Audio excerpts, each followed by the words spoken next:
சென்னையில் நடைபெற்று வரும் 48வது புத்தக கண்காட்சியில் எழுத்தாளர் மனுஷபுத்திரருடன் நமது செய்தியாளர் தமிழ் நடத்திய கலந்துரையாடலை தற்போது பார்க்கலாம்.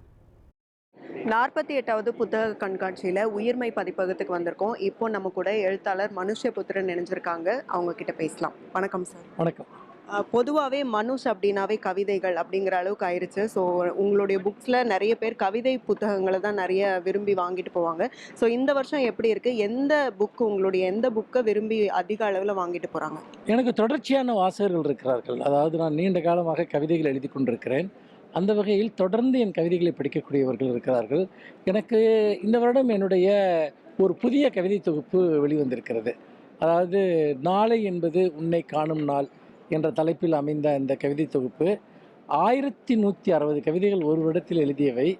அந்த கவிதைகள் எல்லாம் தொகுக்கப்பட்டு இந்த நாளை என்பது உன்னை காணும் நாள் தொகுப்பாக வந்திருக்கு. இந்த வருஷம் புத்தக கண்காட்சியில் ஒரு மிகப்பெரிய வரவேற்பை அந்த புத்தகம் பெற்றிருக்குன்னு சொல்லலாம்.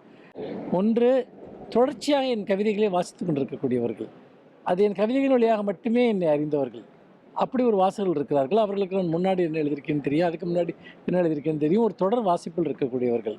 இன்னொரு வகையான புது வகை வாசகர்கள் இருக்கிறார்கள். அவங்க எல்லாமே உங்கள் பேரெலாம் தெரியும், நான் உங்களுடைய கவிதைகள்லாம் இன்ஸ்டாவில் பார்த்துருக்கேன், கேட்டிருக்கேன், நான் முதல் முறையாக ஒரு கவிதை புக்கு வாங்க போகிறேன், நான் உங்கள் புக்கு தான் வாங்க போகிறேன்னு வரக்கூடிய இளைஞர்கள், பெரும்பாலும் 25 வயதுக்கு உட்பட்டவர்கள். அவர்கள் ஒவ்வொரு வருடமும் அப்படி புதிய வாசகர்கள், ஏராளமான வாசகர்களை நான் சந்திக்கிறேன். அவர்கள் எல்லாருமே என்கிட்ட பொதுவாக சொல்லக்கூடிய ஒரு விஷயம் என்னென்னா, எங்கள் மனசில் இருக்கிறது எல்லாமே எப்படி உங்களுக்கு தெரியுது, எப்படி எங்கள் மைண்டில் இருக்கக்கூடிய விஷயங்களை நீங்கள் எப்படி எழுதுறீங்க அப்படிங்கிற கேள்வியை திரும்ப திரும்ப என்கிட்ட கேட்குறாங்க. அப்புறம் அந்த கவிதை மொழி எங்களுக்கு ரொம்ப நெருக்கமாக இருக்குது, எங்களோட ரொம்ப பக்கத்திலிருந்து உரையாடுற மாதிரி இருக்குது அப்படின்னு. அதை கேட்குற போது நான் இன்றைக்கு மக்கள் மொழியில் தான், மக்களுடைய உணர்வுகளைத்தான், அதுவும் இந்த 2K கிட்ஸ் என்று சொல்லக்கூடிய இந்த புதிய தலைமுறை இளைஞர்களுடைய கவிதைகளைத்தான் நான் எழுதி கொண்டிருக்கிறேன் என்கிற ஒரு பெரிய நிறைவு எனக்கு இருக்கிறது. வாசகர்களுடைய ரசனை முன்பிருந்து இப்போது எப்படி மாறி இருக்கு? எந்த நூல்களை அதிக அளவில் விரும்பி படிக்கிறாங்கன்னு நினைக்கிறீங்க? 2 விதமாக நாம் அதை பார்க்கலாம். ஒன்று, இன்றைக்கு சமூக வலைத்தளங்கள், அதில் வரக்கூடிய ஒரு பரபரப்பாக விற்பனையாகக்கூடிய புத்தகங்கள், அல்லது பேசப்படுகிற புத்தகங்களுக்கு ஒரு பெரிய வரவேற்பு இருக்கிறது. அதே போல் ஒரு பெரிய விருது பெறுகிற புத்தகங்கள், அவற்றின் மீது ஒரு கவனம் வருகிறது. இது ஒரு வகை. இன்னொரு வகை என்னவென்று கேட்டால், சில குறிப்பிட்ட வகையான எழுத்தாளர்களை தொடர்ந்து படிக்கக்கூடிய எழுத்தாளர்கள், இப்போ தி ஜானகிராமன், அசோகமித்திரன், ஜெயகாந்தன், இவர்களெல்லாம் காலகாலமாக படிக்கக்கூடியவர்கள்.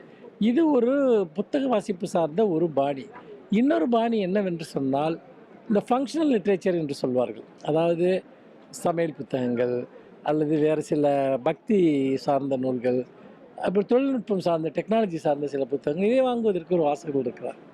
இன்னொரு புறம் குழந்தைகளுக்கான நூல்கள், அது ஒரு பெரிய மார்க்கெட். அது இப்படி மக்களிடம் எத்தனை விதமான தேவைகளும் ரசனைகளும் இருக்கிறதோ அத்தனை விதமான பேட்டர்ன் புத்தகம் வாங்குவதில் இருக்கிறது.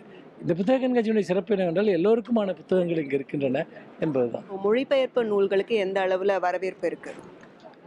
மொழிபெயர்ப்பு நூல்கள் தமிழில் நீங்கள் சொன்ன மாதிரி விரும்பி படிக்கப்படுகிற ஒரு காலம் ஒன்று எப்போவுமே இருந்திருக்கு. இப்போவும் கூட தமிழில் ஏராளமான மொழிபெயர்ப்புகள் வெளிவருகின்றன. அவற்றிற்கான ஒரு வாசக பரப்பு இருக்கிறது. அதில் ஒரு சின்ன பிரச்சனை என்னவென்று சொன்னால், எல்லா மொழிபெயர்ப்புகளும் சீராக செம்மையாக இருப்பதில்லை என்பதுதான். சில மொழிபெயர்ப்புகள் ஏமாற்றம் அளிக்கக்கூடியதாக இருக்கிறது. சிறந்த மொழிபெயர்ப்புகள் ஒரு பெரிய கௌரவத்தை பெறுகின்றன. அதே சமயத்தில் அவசரகதியில் செய்யப்படுகிற சில மொழிபெயர்ப்புகளும் இருக்கின்றன. அவை வாசகர்களிடம் ஒரு கடும் ஏமாற்றத்தை ஏற்படுத்துகின்றன என்பதையும் நான் சேர்த்துத்தான் சொல்லுவேன்.